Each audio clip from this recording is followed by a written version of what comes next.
About 15 to 20% of the population has a reading disability, but early intervention can greatly reduce the problems of reading and writing at grade level. So it's really important to be able to pick up the warning signs. So what are the signs that your child may be dyslexic, especially preschoolers? Stick around to find out. Hi, I'm Adriana. Welcome back to my channel where I help teachers teach and parents raise multilingual and multicultural children. Dyslexia is the most common cause of reading, writing, and spelling difficulties, and it affects males and females alike, regardless of ethnic or socioeconomic background. About 74% of kids who are poor readers in the 3rd grade, unfortunately, remain so even throughout their high school years. We're going to look at some of the common characteristics of dyslexia, but it's important to note that these characteristics, talk about dyslexia, may, and I stress the word may indicate that your child is dyslexic. And the word may is really important. It's also important to note that no child will have all of these characteristics. And some of them are more common than others. And all children will have some of these characteristics at some point in their life, because they are normal, and it depends on age, it depends on their cognitive abilities, it depends on their physical health, on the amount of stimuli that they're receiving from their environment, and so many other factors. Only a qualified testing examiner can verify whether a child has dyslexia, and this may vary from country to country. It might be a child psychologist, a neuropsychiatrist, a speech-language pathologist, or some other professional. A diagnosis can usually be reached around at the age of 8, but again, this may vary from country to country. Okay, so what are the signs? Let's take a look.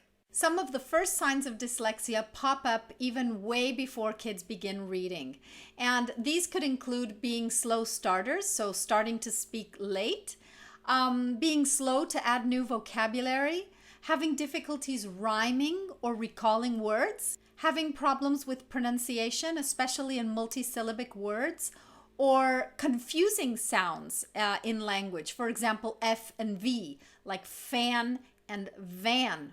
Having difficulty separating spoken sounds, or even blending sounds together, like saying things like flutterby instead of butterfly, or bamburger instead of hamburger, for example. They may be prone to spoonerisms, or inverting the first part of words. Instead of fish and chips, saying things like chish and fips, or instead of jelly beans, belly jeans, lawnmower, monlower, and things like that. But early signs of dyslexia aren't just limited to letters. Difficulty in remembering numbers or colors and shapes is also quite common. Not being able to put things into a sequence, so maybe having difficulty retelling a story or following multi-step directions. Some kids have trouble understanding concepts of time, like before, during, and after. Children may have problems learning the alphabet, or learning to write or spell their own name, for example. When kids look at books, when young children look at books, they're usually very curious about the words that are written on the page. And some early warning signs could be that they cannot distinguish letters from words from sentences. They also may have difficulty understanding that words move on our page in our language from left to right. Some children may manifest difficulties with their fine motor skills, or even in keeping a rhythm, like clapping hands or hitting their hands on their knees, stomping their feet, things like that. I cannot stress enough that all children at some point will manifest one or more of these characteristics and still be completely normal, because they are completely normal, especially for the younger children. But if you have concerns that your child may have a speech delay or a literacy delay, speak to 2 people. The first one is going to be the child's teacher, if your child is at preschool or kindergarten.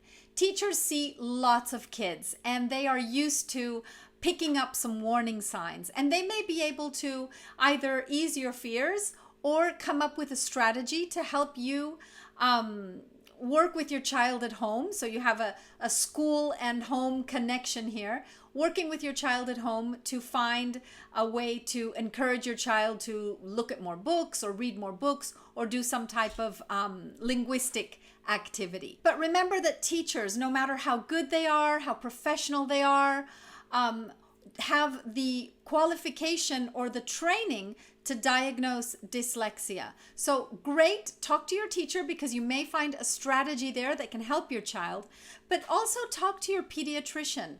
Manifest your concerns to him or to her, and that way he or she can exclude maybe some physical aspect that may be causing the delay. For example, there might be a light hearing impairment due even to something simple like mucus in the middle ear, for example. And if your pediatrician believes there is a risk for dyslexia, then he can send you to a specialist for further investigation. Remember that not all children develop at the same rate. Language and literacy are heavily influenced by various factors: genetics, physical health, environmental stimuli, of which reading is just one small part. But even reading is not as straightforward as it seems, as you'll see in the video that's on your screen right now. I'll meet you over there. Thanks for watching. Bye.